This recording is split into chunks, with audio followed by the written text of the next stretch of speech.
bananas. And then sa flour, 2 cups. Isip na natin agad yung flour. So we need 2 cups. Yung cup, ko, measuring ko is 1/2. Nakita yung 1 cup.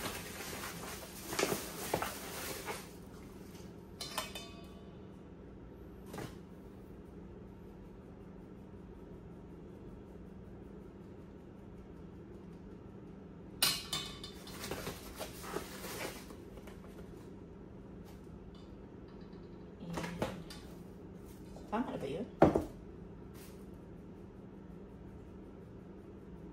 4 1/2 na ba yun?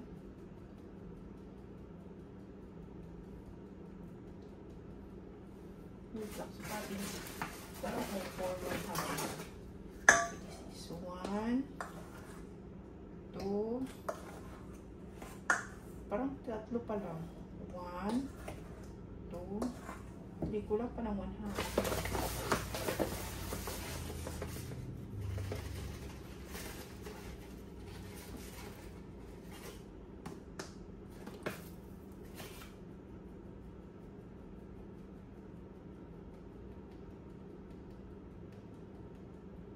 Okay, so yan na.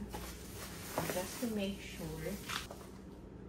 So I have 1, 2, 3. Sobra nga.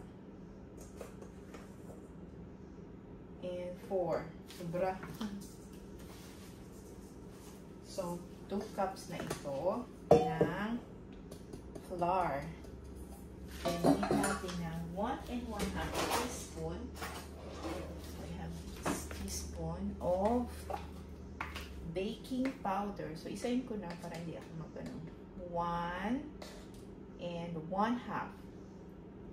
Isayin ko na yung mga itong dry ingredients. So, 1 1/2 na baking powder. Ang baking soda is 1 teaspoon only. 1 teaspoon ng baking soda. Then, 1/2 teaspoon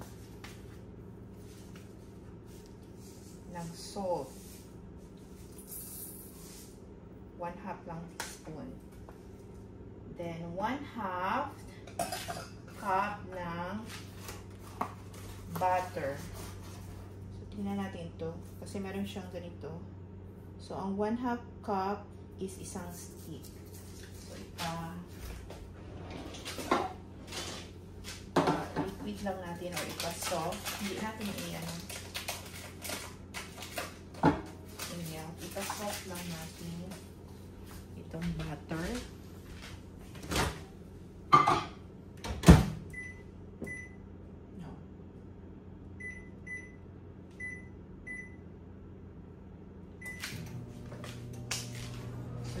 Butter. So, yun yung ating liquid ingredients.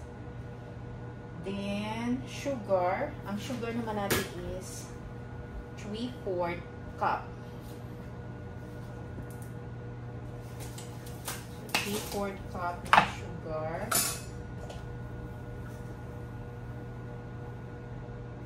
Oops. So, we have 1/2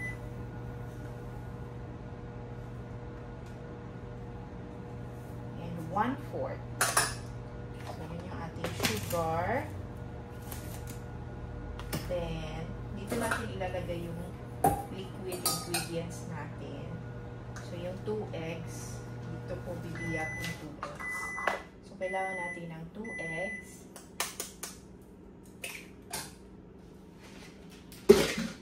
Meron tayo dito. So, we have 2 eggs.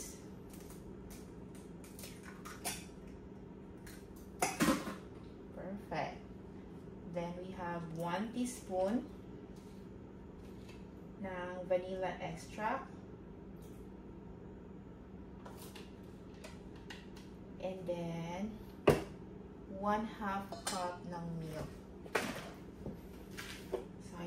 wala akong evaporated milk.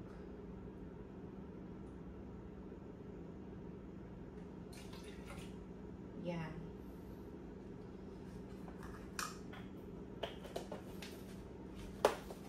Okay, so yan na. And yung butter natin. Okay, palamigin ko lang muna yung butter. Okay. So, ito yung gagawin natin. So, while I'm mixing that, I'm going to preheat the oven for 350 Fahrenheit. And ito, mix na natin yung dry ingredients. Ito na yung mga nandito, mga dry ingredients. Flour, baking powder, baking soda, salt. Yan.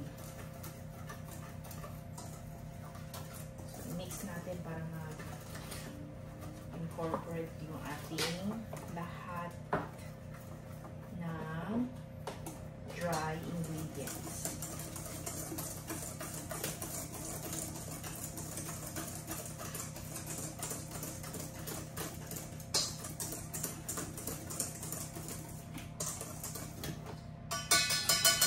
Then, ito naman yung ating liquid ingredients. So, meron tayo ditong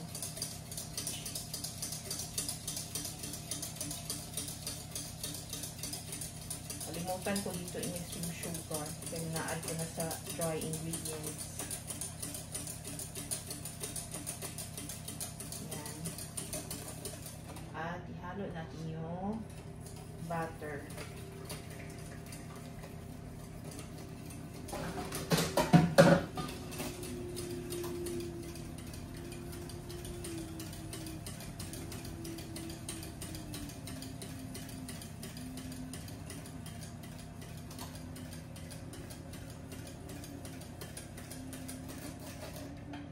Then, dito sa bowl na natin i-mash yung ating saging. Pang-mash. Okay pa itong saging natin. Pangit lang ang kanyang color. Ayan.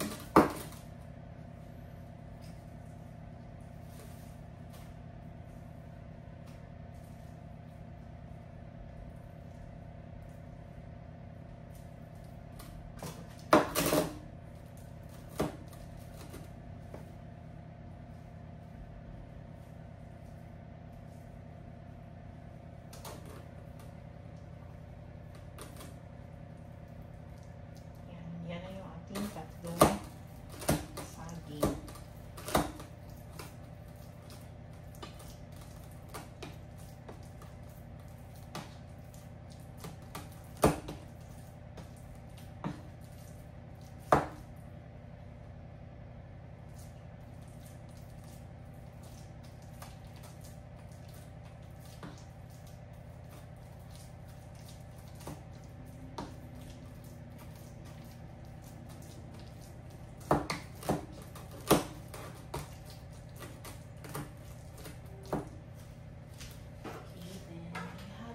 Siya dito sa ating okay,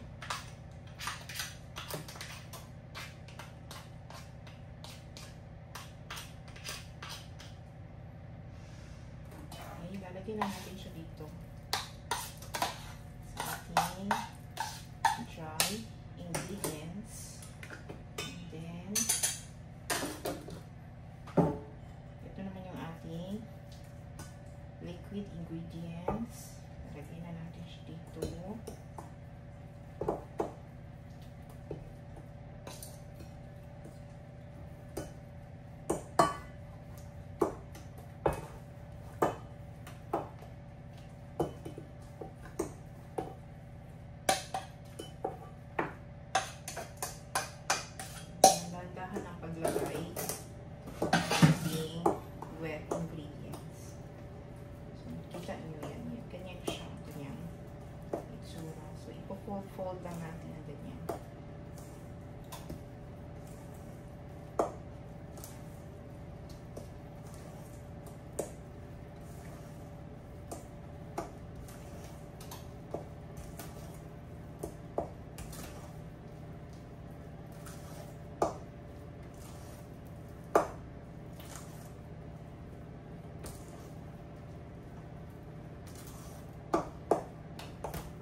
ilalagay natin itong chocolates. Pero parang malalaki ang chocolates. So, gusto ko siyang i-process para lumiit siya. Ayan. Mga 1/2 cup lang ito na chocolates.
Chocolates.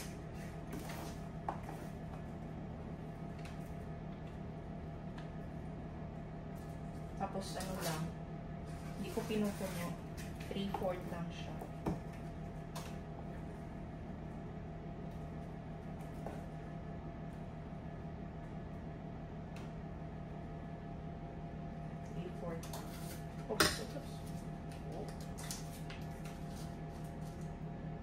Bawasan natin kasi maano lang din yan. Maapaw siya. Hindi natin bawasan.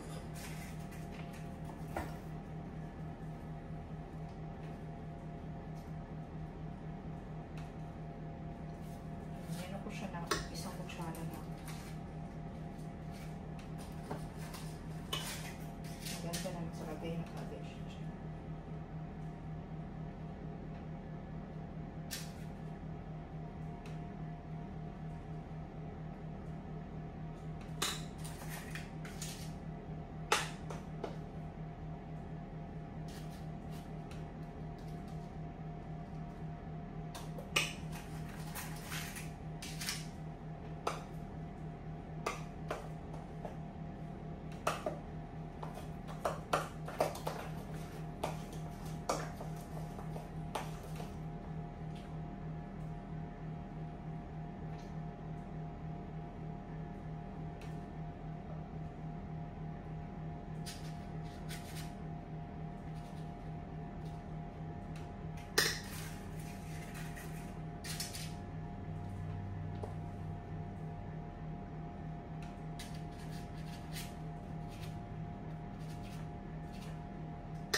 Meron pa akong meron pa akong cupcake molder saka itong mixture, pero wala na akong pan na malaki.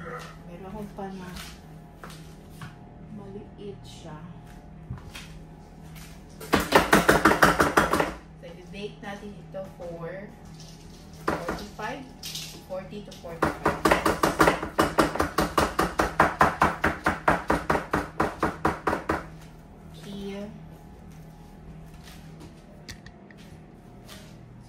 Bake this for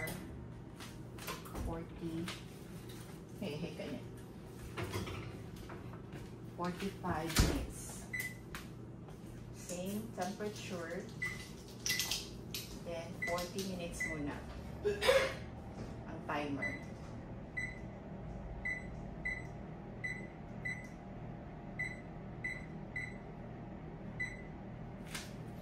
Then, yung natira, ilagay ko siya sa pan na ano. Yung rectangular na pan. Ang dalawa. Sabi natin dito. 2. And other 1.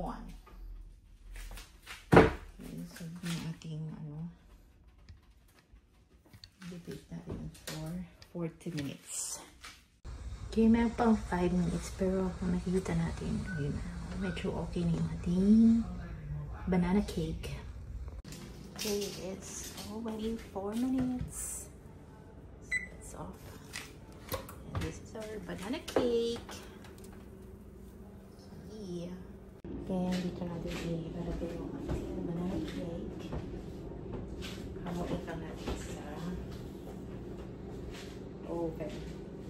Ito yung mga muffin style.